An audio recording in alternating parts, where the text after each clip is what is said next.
नमस्कार, आप देख रहे हैं 4 पीएम और मैं हूं आपके साथ निधि तिवारी। लोकसभा चुनाव 2024 के लिए अब तक 2 फेज की वोटिंग हो चुकी है। पहले फेज में 102 सीटों पर और दूसरे फेज में 88 सीटों पर मतदान हुआ था। इसके साथ ही देश की 190 लोकसभा सीटों पर वोटिंग अब कंप्लीट हो चुकी है और दोनों ही चरणों में कम वोटिंग ने राजनीतिक दलों की चिंताएं बढ़ा दी हैं और सबसे ज्यादा बीजेपी की, क्योंकि ये वोट वहां पर कम हुए हैं जहां पर बीजेपी के किले हैं, जैसे कि मध्य प्रदेश हो गया, यूपी हो गया, राजस्थान हो गया, बिहार हो गया या फिर महाराष्ट्र। और जाहिर तौर पर जमीन पर इस समय मोदी लहर दिख नहीं रही है, क्योंकि बीजेपी के ही राज्यों में जहां उन्होंने पिछली बार उन्हें बम्पर वोट मिले थे, वहीं पर हालत पतली नजर आ रही है, क्योंकि बीजेपी के जो वोटर है वो घर से निकल नहीं रहे। और 2019 में जो करंट था, जो जोश था बीजेपी की कार्यकर्ताओं में, नेताओं में, वो इस बार नजर नहीं आ रहा है। और बीजेपी के जो वोटर हैं वो घरों से निकल नहीं रहे हैं और यही वजह है कि बीजेपी के बड़े बड़े नेताओं की लगातार मीटिंग्स चल रही हैं। तो जिस तरह की स्थिति पहले और दूसरे चरण की बात नजर आ रही है, उसमें बीजेपी के लिए अच्छे संकेत तो बिल्कुल भी नहीं है। और जो बीजेपी के किले हैं वहीं पर मत प्रतिशत जो है वो काफी ज्यादा घटा है। इसी पर आज हम चर्चा करेंगे और इस चर्चा में हमारे साथ मौजूद है प्रोफेसर अखिल स्वामी सर। सर, स्वागत है आपका। सर, जैसा कि मैं अपने इंट्रो में कह रही थी कि जो बीजेपी की किले हैं, जहां पर बीजेपी कई बार क्लीन स्वीप कर चुकी है, अच्छी खासी सीटें आती हैं। यूपी है, राजस्थान है और मध्य प्रदेश है, जहां पर मध्य प्रदेश में तो केवल एक सीट ही नहीं जीती थी पिछले बार, सारी सीटें बीजेपी के खाते में आई थी। और यहीं पर इन्हीं राज्यों में मतदान प्रतिशत काफी घटा है और जिस पर बीजेपी बार बार मीटिंग्स भी कर रही है। तो आखिर कम वोटिंग का मतलब क्या है? देखिए, जो आपने एक्सप्लेन किया निधि, वास्तविकता यह है कि वोटिंग कम जरूर हुई है, लेकिन जो भी वोटिंग हुई है वो इंडिया अलायंस के लिए हुई है। ये ज्यादा समस्या के मुद्दा है। आपने कहा मोदी लहर नहीं चल रही है, इस समय राहुल लहर चल रही है। क्योंकि हिंदुस्तान के लोगों ने, चाहे वो साउथ से नॉर्थ की बात हो, चाहे वेस्ट से ईस्ट की बात हो, लोगों ने राहुल गांधी के उस व्यक्तित्व को देखा है, जो मोहब्बत वाला व्यक्तित्व है, जो प्यार करने वाला व्यक्तित्व है, जो जहर घोलने वाला व्यक्तित्व नहीं है, जो देश को बांटने वाला व्यक्तित्व नहीं है, जो देश के अंदर हिंदू मुसलमान की लड़ाई कराने वाला व्यक्तित्व नहीं है। इसलिए जो भी वोटिंग हुई है वो वोटिंग दलितों में हुई है, आदिवासियों में हुई है, जिनको सताया गया है पिछले 10 साल के अंदर, जिनको वोट देने से पहले तो हिंदू कहा गया है और वोट देने के बाद जब सत्ता में आ गए तो उन्हीं के ऊपर अत्याचार किया गया है, पेशाब किया गया है।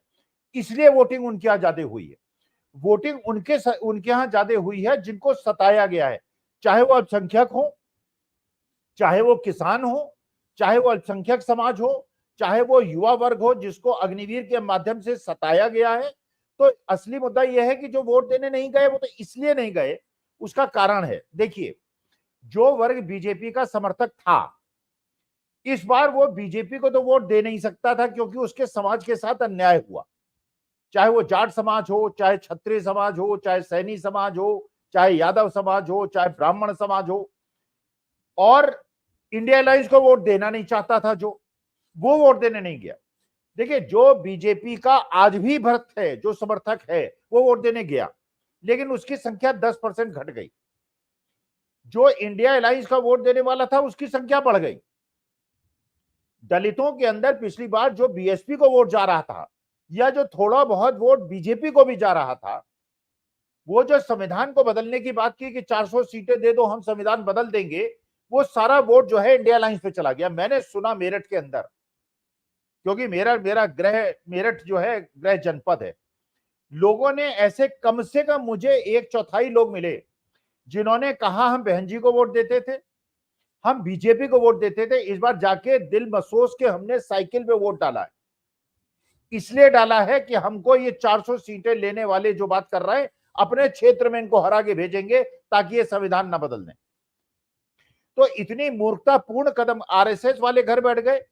फर्स्ट फेज में इनके वोटर नहीं निकले थे, सेकंड फेज में इनके कार्यकर्ता नहीं निकले, आरएसएस ने इनको झड़क दिया। धनंजय सिंह को जमानत मिल गई। अब देखिए जौनपुर के अंदर इनका क्या हाल होने वाला है। नवनीत राणा तीसरे स्थान पे आ रही हैं। कम से कम आज जितने फेजेस के अभी इलेक्शन हुए हैं, 2 फेजेस के इलेक्शन हुए हैं, कम से कम 30 सीटों पर बीजेपी तीसरे नंबर पे आ रही है, क्योंकि इस समय असली मुद्दा हो गया है संविधान का। असली मुद्दा हुआ है देश को बांट क्यों रहे हो भाई? ये घुसपैठिए और ये फलाना और ढिकाना, ये जो हमारे ध्यान को भटका के और देश को, और सियाचिन के अंदर सड़कें बना रहा है चीन, उस पर बोलते नहीं। मणिपुर के अंदर 1 साल हुआ, उस पर बोलते नहीं। लद्दाख के अंदर जो सोनम वांगचुक कह रहे हैं उस पर बोलते नहीं, और हमको बांटने के चक्कर में हो। तो असली मुद्दा यह है कि एक तो मुद्दा यह है कि आरएसएस ने इनका हाथ छोड़ दिया है। इनके कार्यकर्ताओं को जिस प्रकार इन्होंने सताया है कि जिनको सीट मिलनी चाहिए थी उनको न दे के कांग्रेसियों को दे दिया, अरुण गोविल जैसे लोगों को दे दिया। और हेमा मालिनी की भी इस बार वही स्थिति है। हेमा मालिनी और अरुण गोविल साहब मेरे ख्याल से अगले 15-20 दिन में अपने सारे बोरिया बिस्तर लेके मुंबई चले जाने वाले हैं। अरे क्षेत्रीय कार्यकर्ताओं को सीट दो भाई, जो क्षेत्र में जनता की समस्याओं से जूझे उनको दो। अच्छा, महंगाई का जवाब इसलिए नहीं दे सकते कि सारा चुनावी बॉन्ड में पूंजीपतियों से पैसा ले लिया और उस पैसे के लिए उनको छूट दे दी। नकली दवा बेचो, सब स्टैंडर्ड दवा बेचो, जितने दाम पे चाहो बेचो, जो दाम रखना चाहो रखो। ये बीजेपी वाले तो इस बात से खुश है कि जीएसटी बढ़ रही है, क्योंकि दाम बढ़ रहे हैं तो जीएसटी बढ़ रही है, और जीएसटी हम जैसे लोग दे रहे हैं। तो वास्तविकता में हमारा शोषण हो रहा है, और ये देश की अधिकांश जनता समझ गई है। चुनाव आयोग कितना भी प्रयास कर ले, कितनी भी फर्जीगिरी करा ले, कितने भी वोट देने के लिए रोक ले, लेकिन किसको वोट देने के लिए रोक रहे हो? दलितों को और मुसलमानों को। हम सवर्ण जाके वोट देंगे इंडिया अलायंस को, क्योंकि जो इंदिरा जी के जमाने में एक नारा लगा था ना जात पर ना पात पर, इस बार वही हो रहा है। जात पात नहीं देख रहा कोई, ये देख रहा है देश के संविधान को बचाना है, देश के लोकतंत्र को बचाना है, महंगाई को कंट्रोल करना है, और देश के मुद्दे एम्प्लॉयमेंट पे और महंगाई पे लाने हैं। हिंदू मुसलमान का नैरेटिव को खत्म करना है। बिल्कुल ठीक कह रहे हैं सर आप। और आपको क्या लगता है कि जिस तरह से यूपी में कम वोटिंग देखने को मिली है, और यूपी में ही सबसे ज्यादा उम्मीदें बीजेपी को थी, और यहाँ पर कम वोटिंग का क्या मतलब है? क्या आपको लगता है कि योगी के समर्थक और उनके वोटर्स जो है वो क्या मोदी जी को प्रधानमंत्री नहीं देखना चाहते? देखिए, ये तो आपने सुना होगा उनकी पंचायतों पे क्या बातें हुई, उनकी चौपालों में क्या बातें हुई।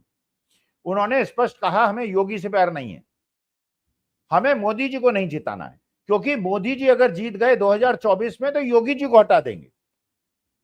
और ये किसी अपने गुजरात लॉबी के आदमी को, जो आईएएस अफसर था, जो गुजरात में इनके साथ काम करता था, जो इनका विश्वसनीय था, उसको मुख्यमंत्री बना देंगे।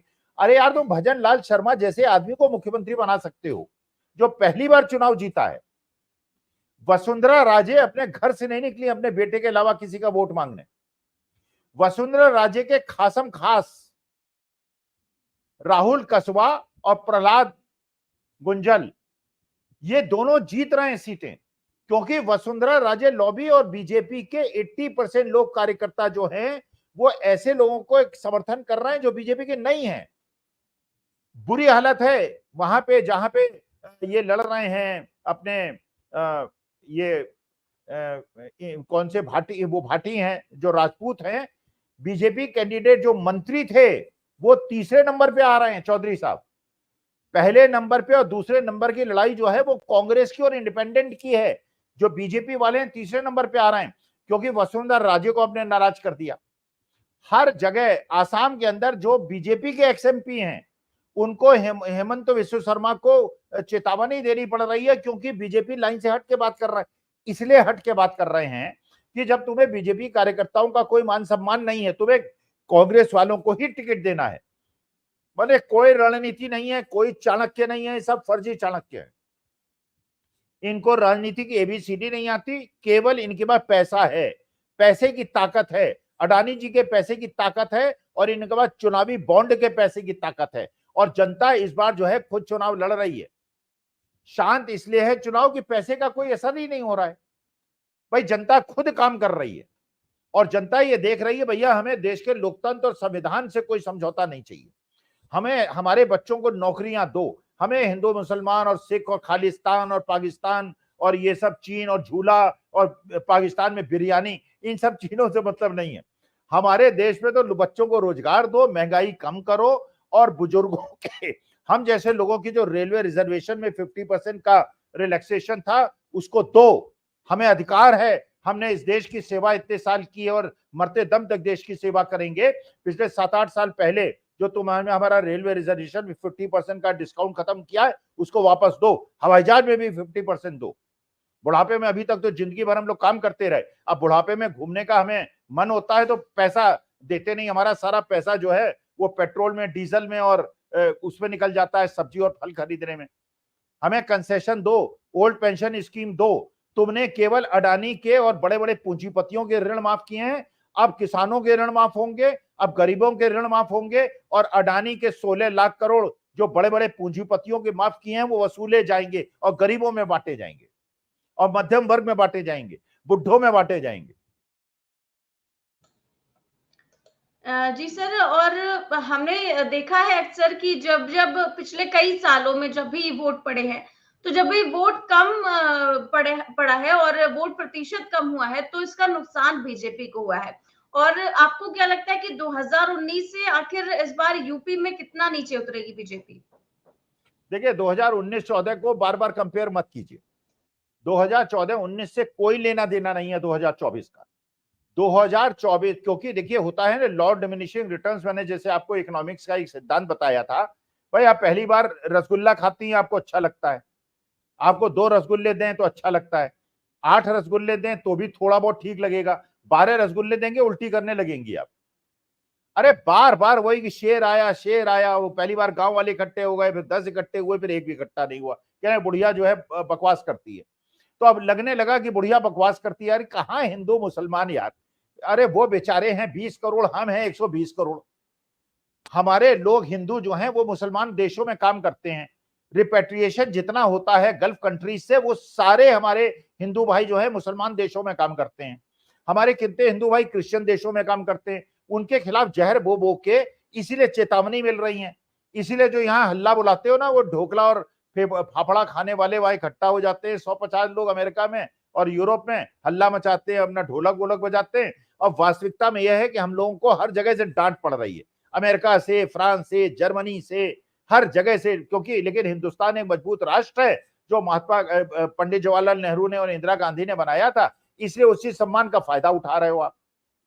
अरे यार हिंदू मुसलमान सिख ईसाई मत करो, पूरे विश्व के अंदर 100 करोड़ 120 करोड़ हिंदू हैं और पूरे विश्व की पॉपुलेशन 750 करोड़ है, हम कुल मिला के 15-17% हैं, क्यों पंगा लेते हो 85% लोगों से? अरे क्रिश्चियन तुम्हारे से भेदभाव करते हैं क्या? क्रिश्चियन ने यूके के अंदर तुम्हारे हिंदू भाई को, मेरे हिंदू भाई को प्राइम मिनिस्टर बनाया कि नहीं बनाया?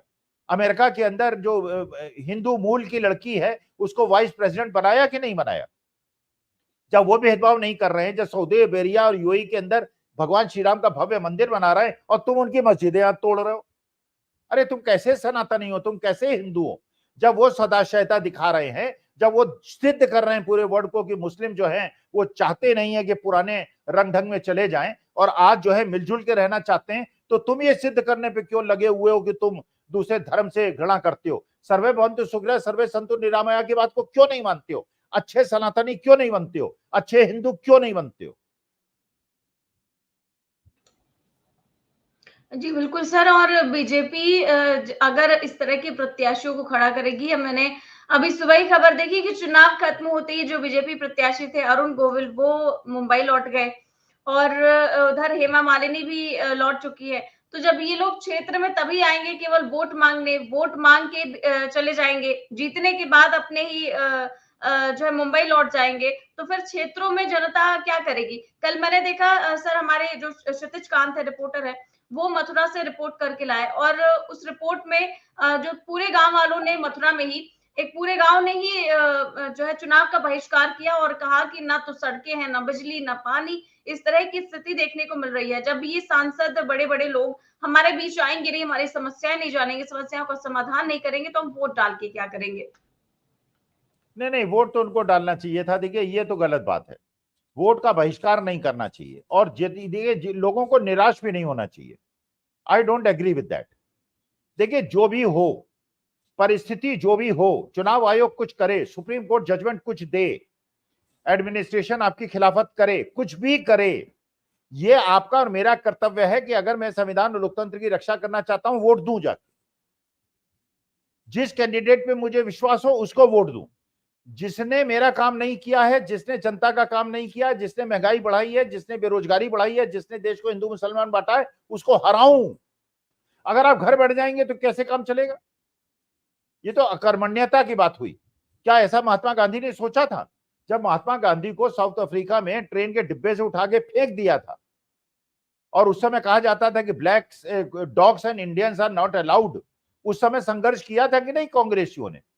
कुछ लोगों ने अंग्रेजों से वो कर लिया था समझौता, कांग्रेसियों का विरोध किया था, लेकिन लड़े थे ना। आज प्रतिकूल स्थिति है तो लड़ेंगे क्यों नहीं? आप वोट क्यों नहीं देंगे जाके? भाई मैं तो देखिए 6:30 बजे निधि उठूंगा, यहां हम और हस्बैंड वाइफ दोनों जाएंगे, 1 किलोमीटर दूर है मेरा, पैदल जाऊंगा और पैदल जाके 6 घंटे लाइन में लगना पड़े लगूंगा, वोट डालूंगा, उंगली पे निशान आपको दिखाऊंगा और फोटो जो है मैं फ्लैश करूंगा फेसबुक पर और ट्विटर पे। अरे मेरा कर्तव्य है इस देश के प्रति, वोट देने क्यों नहीं जाऊंगा? तो मैं आपके सारे दर्शकों श्रोताओं से हाथ जोड़ के दोबारा प्रार्थना करता हूं, अगर देश का लोकतंत्र संविधान बचाना चाहते हैं, ये मत कीजिए उन्होंने ये किया, सेटिंग हो गई है, फिक्सिंग हो गई है, इसलिए वो जीत जाएंगे। अरे कैसे जीत जाएंगे? 5% की हेरा फेरी है, 15% की लीड दिलाइए, एक एक आदमी वोट दीजिए, लेकिन लोकतंत्र और संविधान को बचाइए। घर मत बैठिए, बाइकआउट मत कीजिए, नोटा पे बटन मत दबाइए, हराइए। जैसे 1977 में आपने हराया था वैसे ही हराइए।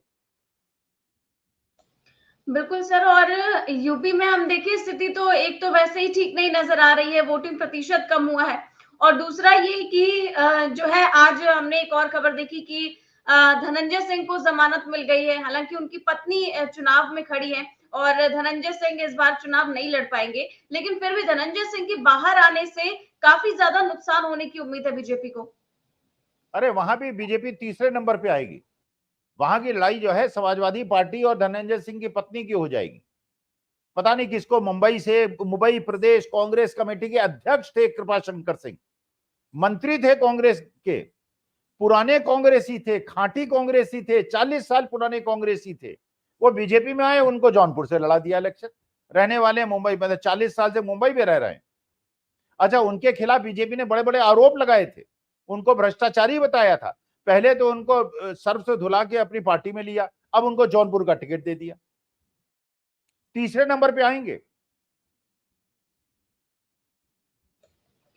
बिल्कुल ठीक कह रहे हैं सर। और इस बार हम अगर वोटिंग परसेंट की बात करें तो यूपी, बिहार, एमपी, राजस्थान और महाराष्ट्र, यहाँ पर सबसे कम वोटिंग हुई है। जबकि हम दूसरे राज्यों में देखें जहां पर कई जगह पर विपक्ष की सरकारें, हम देख ले, पश्चिम बंगाल में देख ले, त्रिपुरा में देख ले, वही बीजेपी के भी राज्य जैसे असम और मणिपुर, वहां पर भी ज्यादा वोटिंग हुई, यानी कि 76 से लेकर 71%, 74% इस तरह की वोटिंग हुई है। जबकि यूपी, बिहार और मध्य प्रदेश में 52 से लेकर 53% ही वोटिंग रह गई है।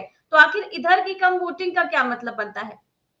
देखिए एक वीडियो लीक हुई है, वो मैसेज लीक हुआ है, सही है गलत मुझे नहीं पता, जो सोशल मीडिया पे चल रहा है, जो यूट्यूब में मैंने देखा है, मैं उसकी पुष्टि नहीं कर रहा हूं, मैं संबद्ध नहीं कर रहा हूं। एक वरिष्ठ पुलिस अधिकारी यह आदेश दे रहा है कि ये लोग जुमे की नमाज के बाद आएंगे, वोटिंग स्लो करा दीजिए, अपनी वहां पे फोर्सेज लगा दीजिए। सत्य है असत्य, मेरे कोई मानहानि ना करे, कोई मिसकोट नहीं कर रहा हूं, मैं बता रहा हूं कि सच है कि गलत, लेकिन सर्कुलेट हो रही है और मैं चाहिए तो वीडियो भी दिखा दूंगा।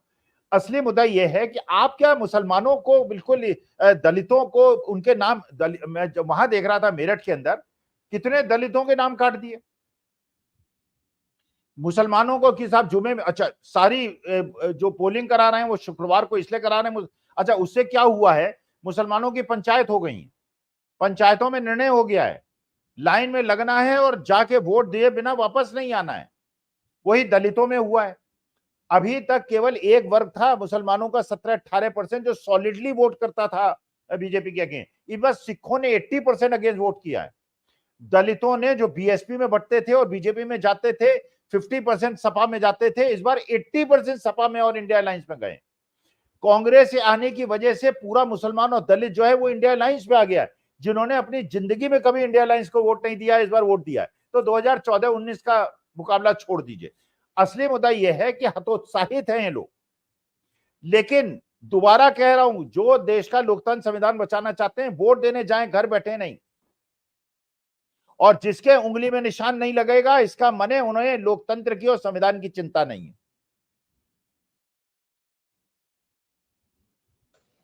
जी, बिल्कुल ठीक कह रहे हैं आप, वोट देने ज़रूर जाएँ लोग। और इस बार हम देख रहे हैं कि जो बीजेपी के ही लोग हैं, बीजेपी के नेता हैं, मंत्री हैं, उन्हें अपनी-अपनी सीटों पर भरोसा नहीं है। अभी सुबह मैंने इस पर खबर की थी कि जो राजस्थान में हैं, वो मंत्री जी हैं, बीजेपी के ही मंत्री हैं, और वो ये कह रहे हैं कि इस बार तो नागौर सीट हमारे हाथ से जा रही है। गजेंद्र सिंह खिवसार हैं, वो कह रहे हैं कि हमारी आपस की बातचीत लोगों ने वीडियो बना ली, और आपस की ही बातचीत अगर कर रहे हैं वो, तो फिर आपस में ही अगर ये कह रहे हैं कि हम हारने जा रहे हैं, तो फिर जाहिर तौर पर उन लोगों के मन में भी अब ऐसा आने लगा है कि हम ये नहीं जीत सकते हैं, या हमारी इस बार हार होने जा रही है। देखिए, राजस्थान में 12 सीटें हार रहे हैं, हरियाणा में 5 सीटें हार रहे हैं, दिल्ली में 4 सीटें हार रहे हैं, उत्तर प्रदेश के अंदर 40 सीटें हार रहे हैं, बिहार के अंदर 25 सीटें हार रहे हैं, महाराष्ट्र के अंदर 22 सीटें हार रहे हैं, गुजरात के अंदर 8 सीटें हार रहे हैं, मध्य प्रदेश के अंदर 7 सीटें हार रहे हैं। इस बार इनको 150 जो राहुल गांधी ने कहा उससे ज्यादा नहीं मिलने वाली। केवल ये माहौल बना रहे हैं कि देखिए सुप्रीम कोर्ट ने डिसमिस कर दिया और हमारा चुनाव आयोग है, हम बेईमानी करा लेंगे। हतोत्साहित नहीं होना चाहिए वोटर।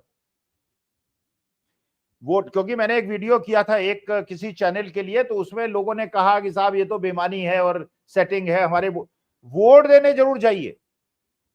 कर्मण्येवाधिकारस्ते मां फलेषु कदाचिन।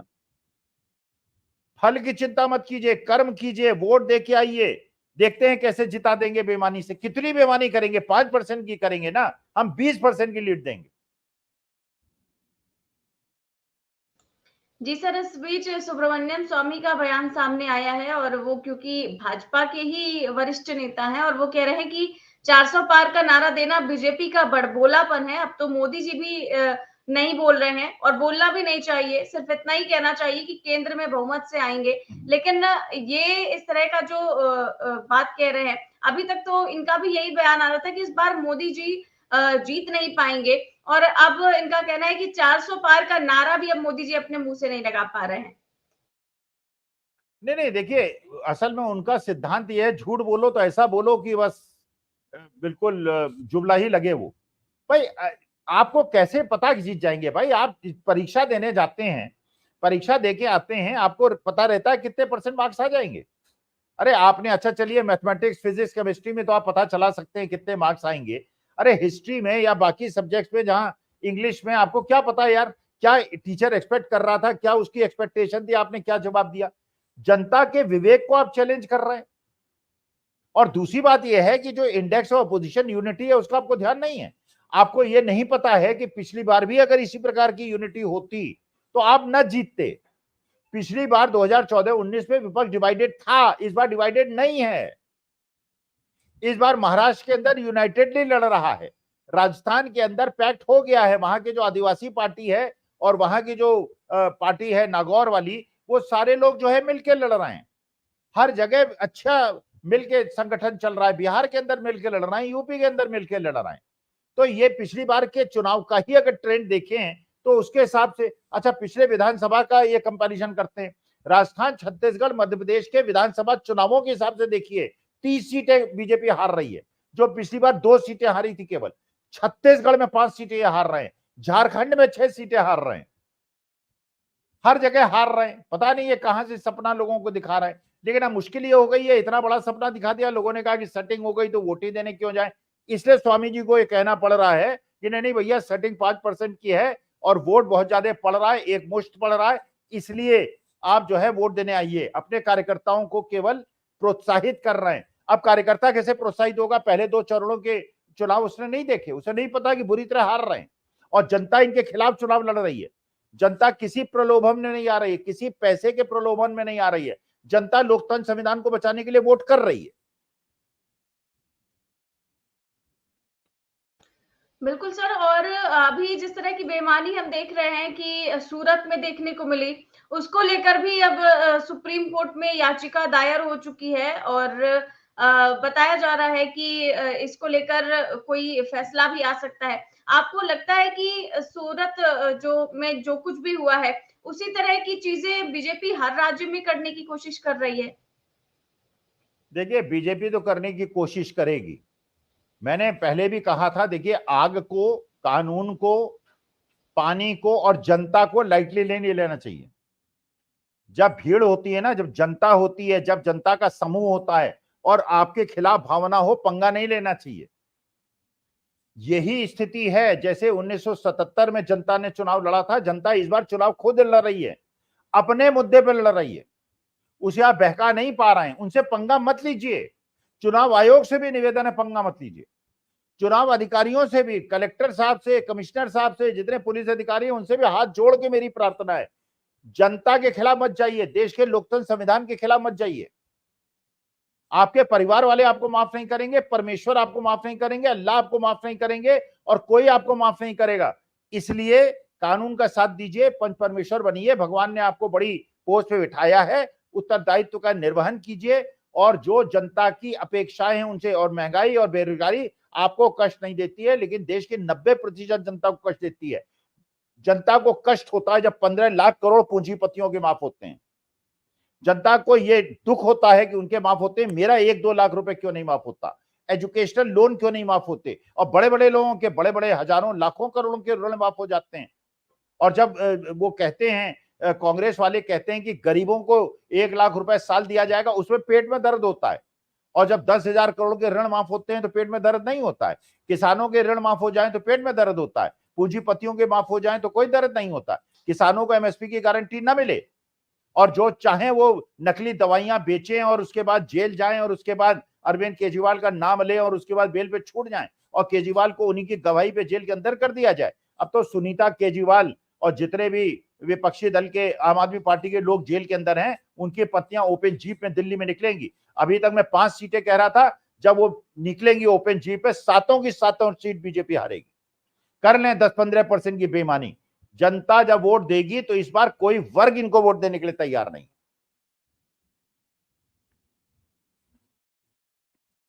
जी, आपसे सर एक सवाल पूछा गया है। हमारे दर्शक पूछ रहे हैं कि अखिल जी, क्या ये सच है कि इलेक्टोरल बॉन्ड का कुछ पैसा सूरत में उपयोग में लाया गया है? अरे हर जगह वो उपयोग में लाया गया है, सूरती में क्यों लाया गया, हर जगह लाया गया है। ये क्या सोच रहे हैं, ये जो कांग्रेस के 40-40 साल पुराने लोग जो हैं आए हैं, कुछ तो ईडी के चक्कर में आए, उनको धमकाया गया है, कुछ पैसे पे आए हैं। भाई सीधी सी बात है भाई। भाई मेरे जीवन का एक सिद्धांत है Nidhi, let us be very frank, मैं लोहियाइट हूं, मैं गांधी को मानता हूं। मुझे आप कुछ भी दे दीजिए, मैं गोडसे जिंदाबाद नहीं कहूंगा। अगर मैं कहता हूं तो मैं धूर्त हूं।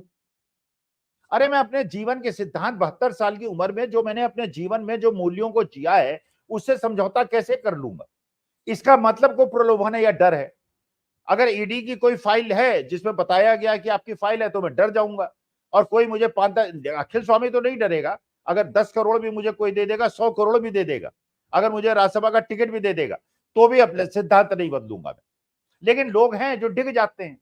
अब अशोक चौहान, उनके पिताजी भी चीफ मिनिस्टर थे कांग्रेस के, खुद भी चीफ मिनिस्टर रहे, और वहां पे जो दूसरे नेता थे उनको चीफ मिनिस्टर न बना के, जो उन्हीं के कद के थे, इनको चीफ मिनिस्टर बनाया गया, जाके बीजेपी में शामिल हो गए।